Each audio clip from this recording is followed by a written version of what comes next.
Hi, I'm Nezvers and I do stuff. You may have heard about creating tool scripts or plugins in Godot, but have you heard about tool apps? Yes, you heard me right. I'm sure you are at least aware of the option in the Godot editor to launch the current scene instead of the whole game. The power lies in your project folder being available for such situation. That allows you to generate assets, create data visualization, or tweak values for your resources. To continue the last video where I showed how to create sound resource for sound effects, in this video I'll show you how to create sound effects mixing tool app.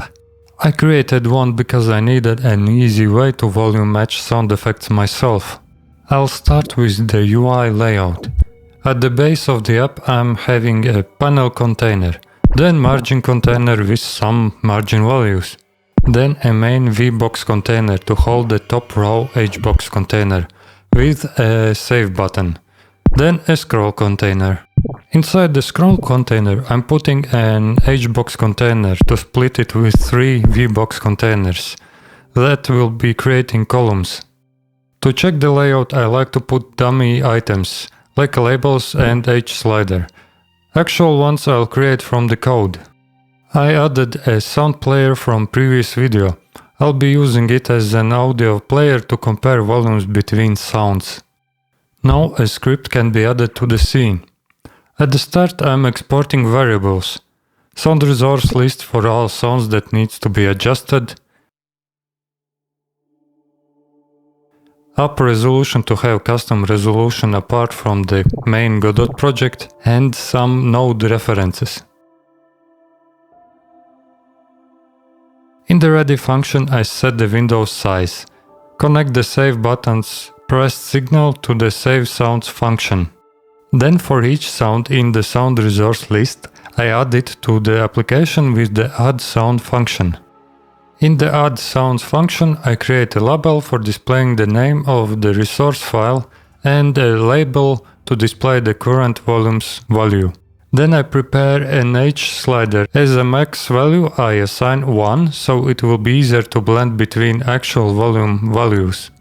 I connect drag ended to trigger a sound when a slider is released. And the value change signal is connected to display the value. For that I bind the current value label. That way I can use one method for all labels.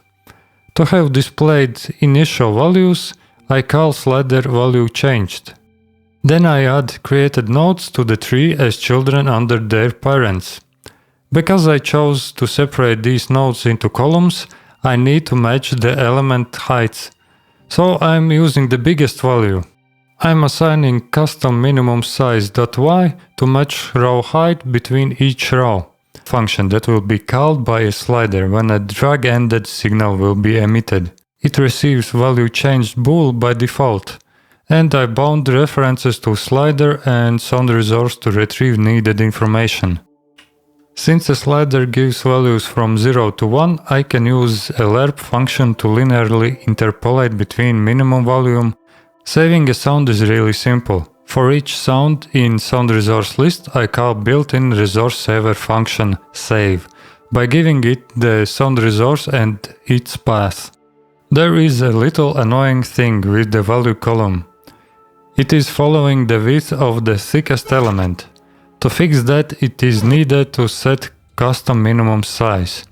Easiest way would be to use a dummy label I used for layout testing.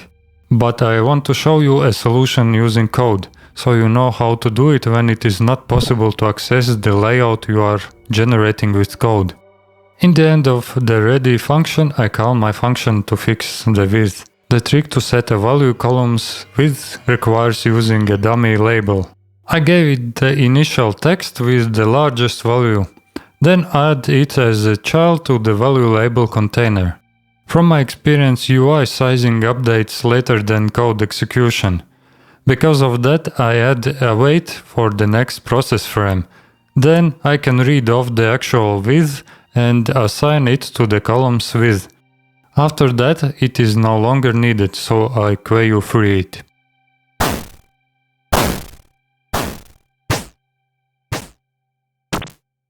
I hope you learned something new or you have some ideas for your own project. I'd like to know what that would be, and maybe you can give me some ideas for a video. Thanks for watching and see you later!